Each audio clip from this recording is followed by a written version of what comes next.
السلام علیکم ورحمت الله وبرکاتو. ملګرو زه یم حافظ امین. یو ځل بیا ستاسو ډېره شکریه ادا کوم د وخت راکولو ډېره مننه. ملګرو دا یو نوی چینل موږ جوړ کړی، په دې باندې موږ دیني اسلامي ویډیوګانې شیر کوو. نو کوشش وکړئ په دې کې زموږ سپورټ وکړئ، ویډیوګانې د نورو ملګرو سره شیر کړئ. ملګرو نن د سره داسې ویډیو شیر کوم چې ډېره ښکلې ویډیو ده. یقینا ویډیوګانې به تاسو ډېرې زیاتې کتلې وي، خو نن د الله د رضا دپاره دې ویډیو له ټیم ورکئ، دا ویډیو مکمل وګورئ، نو دا به ستاسو ډېره مهرباني وي. ما ته مولانا انیس احمد صاحب اوس فرمایل چې یو هفته مخکې ګویا چې دته اندازه لګېدلې وه چې زه د دنیا نه روان یم. ما ته یې ووی صاحب ما ته وی چې ستا سره د ما دونه مینه ده چې ستا خپل بچي ما ته درلېږلی دی. د حضرت شیخ صاحب د تلو سره زموږ د زړونو هغه زخمونه راتاده شو چې کوم زخمونه د شیخ حسن جان صاحب رحمه الله، د شیخ سمیع الحق صاحب رحمه الله، د شیخ حمید الحق صاحب رحمه الله پر علت سره لږ ساړه شوي هغه دوباره راتازه شو.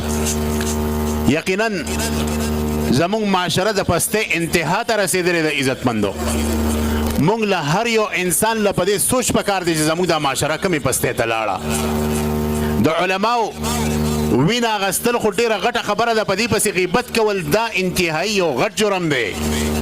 امام ابن عساکر رحمه الله فرمایي لحوم العلماء مسمومة، د علماو غوښې زهر دی، زهر. عبدالله بن مبارک صاحب د دې قول بیا تشریح کړې ده چې کم سړی په علماو پسې غیبت کوي او خبرې کوي اکثر خاتمه به په کفر باندې وشي. دا په تابعینو کې د عبدالله بن مبارک په تبع تابعینو کې دا قول دی. نو د عالم پسې خبرې کول دا د انسان د تباهۍ سبب ګرځي. فقیه النفس حضرت مولانا رشید احمد گنگوهی رحمه الله تعالی هغه به فرمایل چې کم سړی په عالم پسې خبرې کوي نو چې دې مړ شي په قبر کې مخ وګورئ د قبلې نه به مخ هم اوړېدلي. او بیا د حضرت شیخ صاحب غونته عظیم الشان هستي چې داسې هستۍ په صدو کې پیدا کیږي، موږ د هغه قدر ونه کوو، موږ د هغه بې قدري وکړه. یقینا چې د هغه په تلو سره دا کم نقصان چې شوی دی د هغې انتها نشته. ډېرو اولیاو ته چې د هغې نظر په باطن باندې د ظاهر په ځای باندې هغې ته اندازه لګي چې د یو دونه غټ شخصیت په تلو سره په معاشره کې روحاني لحاظ سره څونه نقصان راځي، ظاهري خو په خپل ځای نقصان راغی. په لکاو خلکو د حضرت شیخ صاحب په وجه باندې د ګناهونو نه توبې ایستې وې. په لکاو خلکو د حضرت شیخ صاحب په وجه باندې د دین سره محبت پیدا شوی.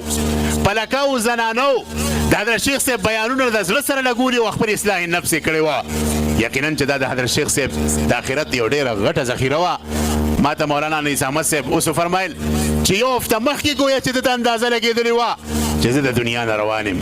ما ته یې ووی چې فتح الملهم راواله، شره د مسلم مې فتح الملهم مې راواغسته، مقدمې راته ووی او بیا راته ووی چې مخکې به ته په خپله پړاوی. وی زه په دې خبره نه پوهېدم. وی چې شهید شو د هغې نه پس راته اندازه ولګېده چې دا شیخ صاحب رحمه الله څه ته اشاره کوله چې زه د نه روان یم، باقي ذمهداري ستا ده. یقینا وروڼو حضرت شیخ صاحب تلو سره د هغه اصل اولاد او روحاني اولاد ټول زخمی دی.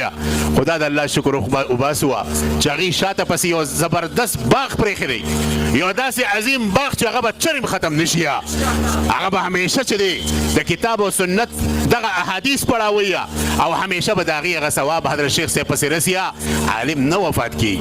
زموږ مولانا محمد احمد صاحب د شرګل محتمم صاحب فرمایل د عالم سا د پیشو د سا په شاني دا وځایي چې په یو ځای په مرۍ زور کې بل ځای جمدی شي، چې بل ځای زور کې نو بیا جمدی شي. د حضرت شیخ صاحب دغه تعزیتي جلسه چې ده د ټولو حضراتو سره مونږ تعزیت کوو، د هغې خاندان سره د هغې وروڼو سره مونږ تعزیت کوو.